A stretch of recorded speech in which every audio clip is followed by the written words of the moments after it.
Aromie here, and welcome to a new series called Lurkers. We are here playing another visual novel game. It's going to be quite short. This one is a boy love one. Also, I believe it's mystery, and I don't think it's scary, so it's perfectly fine.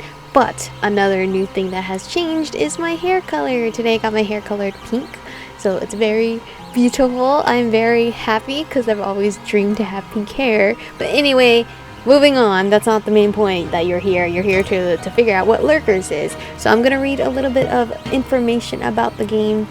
The game focuses on the plot. The story is filled with death. That's a review, sorry.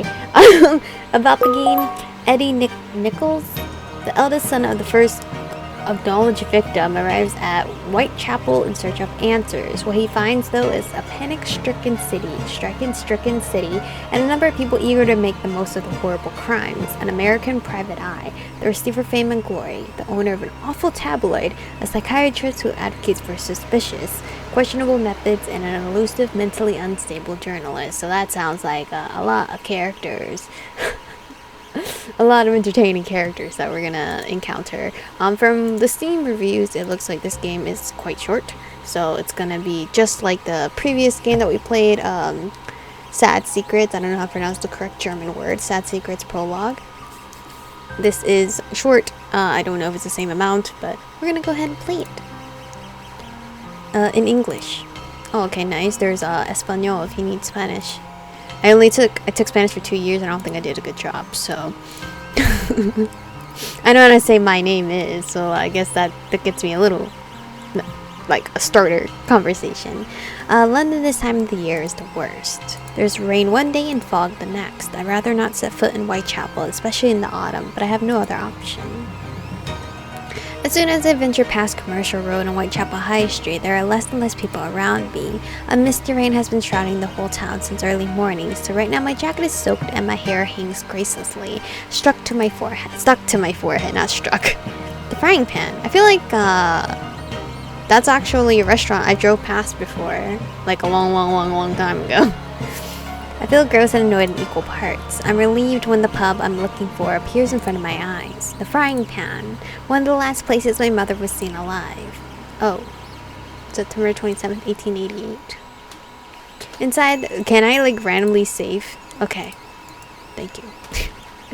I don't know, after playing, not Devilman Crybaby, but the Milky Way Prince, I just feel like, PTSD of not being able to save midway in games anymore. Inside, a stench of beer mixes with sweat and dampness, but at least it's dry. Is that me? That's me? I fluff out my hair in vain attempt to get rid of the annoying humidity, and I don't need to turn to notice a number of eyes drilling into me. I approach the counter and ask for a pint, and the patron's curiosity seems to be satisfied after they have taken a good look at me. I mean, I look pretty cute if I say so myself. They go back to their idle conversation and to ignoring me. I look around trying to remember the faces of the woman I'm looking for.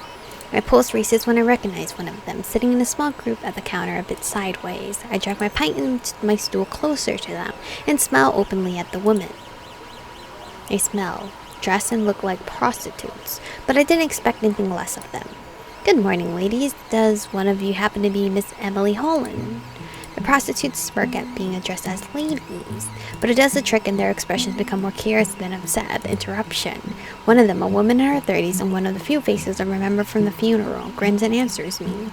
I might be, or mightn't. It depends on who is sending you.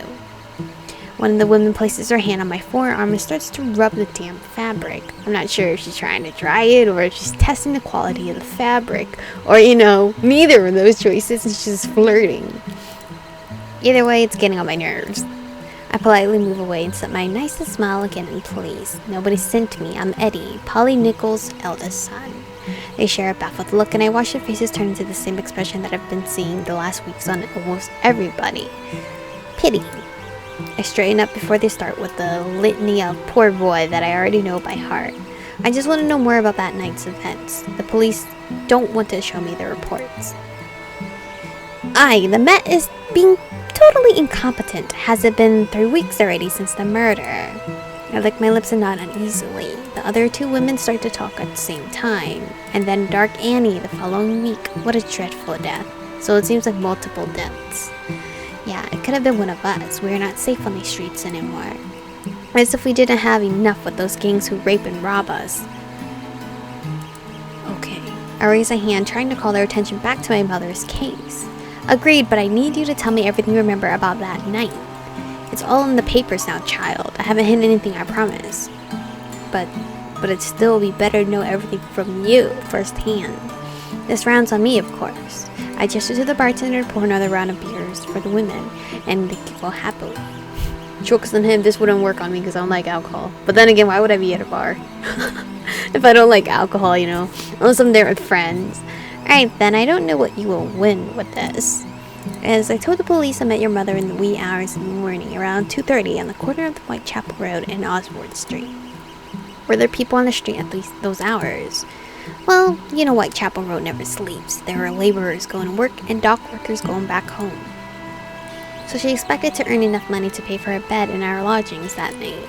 Just one more client, she'd said. Poor Polly. Yeah, she claimed she had the money 3 times that day, but she had ended up drinking it up. Oh. I clenched my fist and lowered my head at hearing those painful words. What else did she say? That's all. I was tired, so I cut the conversation short. I left and we never saw her alive again. That sounds like one of those documentary stories of like the case unsolved. But like that's up to the point. Well, I guess this is unsolved too, actually. He doesn't know what happened to his mother. Wait, but don't be so sad. Come on, boy, let me cheer you up, at least for a short while. And cheer him up how? My boy ain't into it. When the woman puts her hand on my knee and squeezes it, I rush to move away. It seems to amuse them because all 3 laugh at my surprised face. Oh, sheesh. Mary gave you a fright. He's so young. Don't be like that. I won't charge you. It's the least I can do for my friend's son. I don't think my mom would want that. Right. I almost trip over my own feet in my haste to stand up and put some space between that disgusting woman and me. No need. Forgive me, ladies, but I should leave now. Make sure to pay their tab. To my dismay, they giggle and one even reaches for my forearm. I shake her hand off, trying to be as kind and nonchalant as I can, but I doubt that I'm succeeding. Oh, look at that face. I bet he hasn't been with a woman before. Why does it matter? Come on, you're embarrassing the poor lad. Either that or he doesn't like girls. They laugh again. I turn towards the door, but then I remember I still haven't paid for the drinks.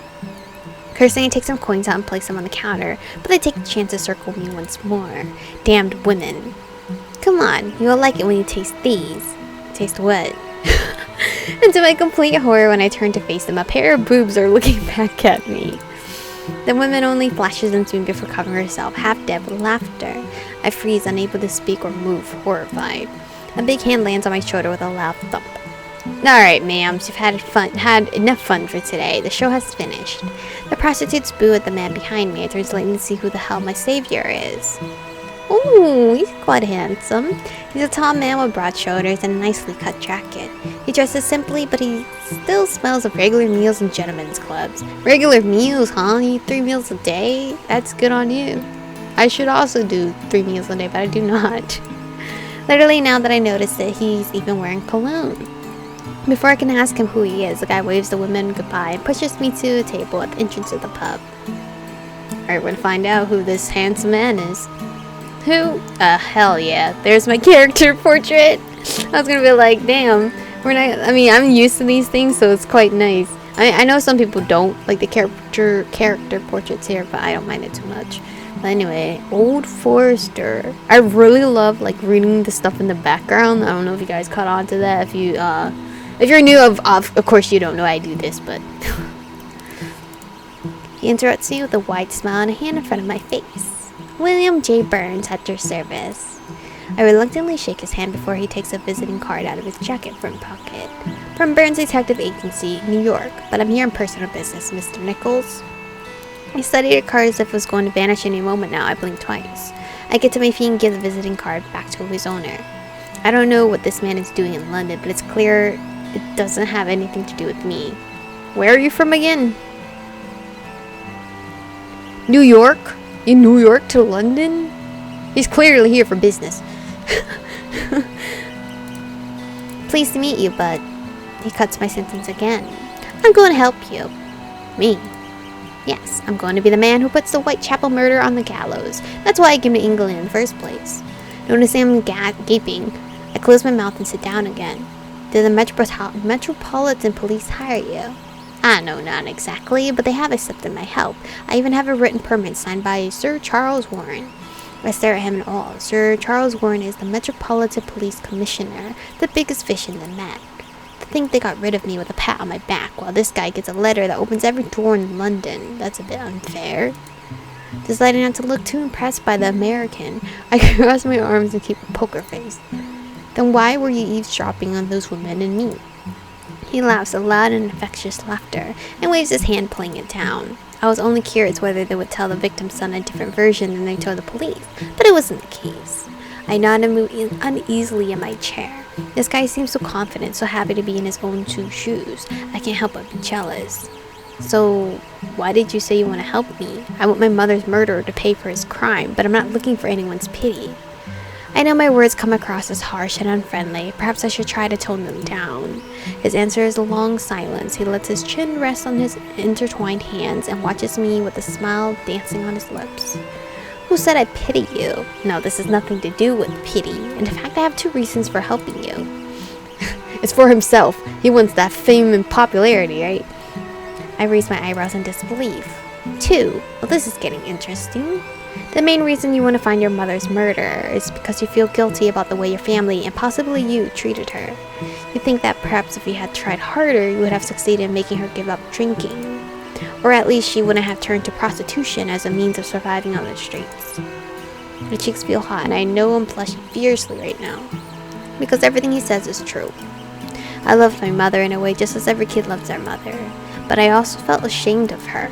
My grandpa and I tried more than once. We were patient, tolerant, forgiving of her flaws, but it was useless. Damn, even my father tried until he was too fed up with her. I'm not in the best terms with him, but I admit he was patient with her for years, until it was too much. The drinking, the infidelities, the lies. In the end, she did exactly what she wanted to do, leaving all of us behind, her children, her husband, her father. But instead of allowing me to turn my face ahead and ignore her existence forever, as I had planned to do, she had to get murdered in such a horrible way. And now forever be the son of the dead whore. Oh, that sounds bad. I clench my hands and glare at the detective. How do you know that? Have you been investigating me and my family? I only have your grandfather's testimony in court, but I have two eyes and I love to use them. That's a good line. I have two eyes and I love to use them. I mean, depending on how you use that line, obviously. Don't use it on, like, to creep on girls or guys, alright? Just do it as a joke to your friend. But even then, maybe, if it's, I just don't use that line. Just keep it in your pocket. I like to observe and draw my own conclusions, and you have just confirmed my deduction about your motivation, you see. I bite my lower lip, afraid of the retort that might slip through my lips if I don't do so. This guy is infuriating. But he has a permit from the police and I don't. So I should try to remain civil with him. Am I just a regular guy? I know I read the main summary of the game, but I kind of forgot. Besides we're gonna meet very peculiar people. You said you had two reasons for helping me. Is that the first one? Yes, it is. Curious about the second. He grins at me with his perfect teeth and his perfect conscience, right? Conscience? I don't know. Not really. I'll tell you all the same. Before, when those women were teasing you, they said you don't like girls, and you didn't deny it. Well, what does that have to do with anything? Is it true? Are you a sodomite? What a bad choice of words. I pull a face and almost spit my reply. I am. Something wrong with it. I don't know what that word means. He looks completely shocked. Is that another word for the word we use nowadays?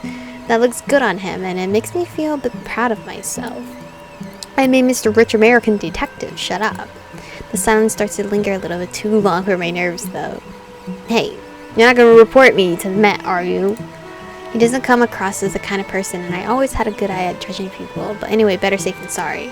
I can still run out of the door and vanish from London if he seems to be a snitch. No, of course not. I'm just amazed. In a good way. You are really brave. Well, in 1888, I guess it's very, I feel like it's still taboo if you didn't like, you know, the opposite gender. So of course him admitting that right away, it's like, damn, you okay. Now are you taking the now you are taking the piss out of me. What the fuck? I don't like that term. But anyway, this is where we're gonna stop for today's episode. So far, it's very interesting. So his mother was murdered. We don't know how or why, or you know, I don't know if Eddie's a detective in any sort of way, because of he's jealous of this detective here, whatever his name is, Mr. Rich American guy over here. But thank you guys for watching today's episode. Stay beautiful, and I'll see you guys in the next one.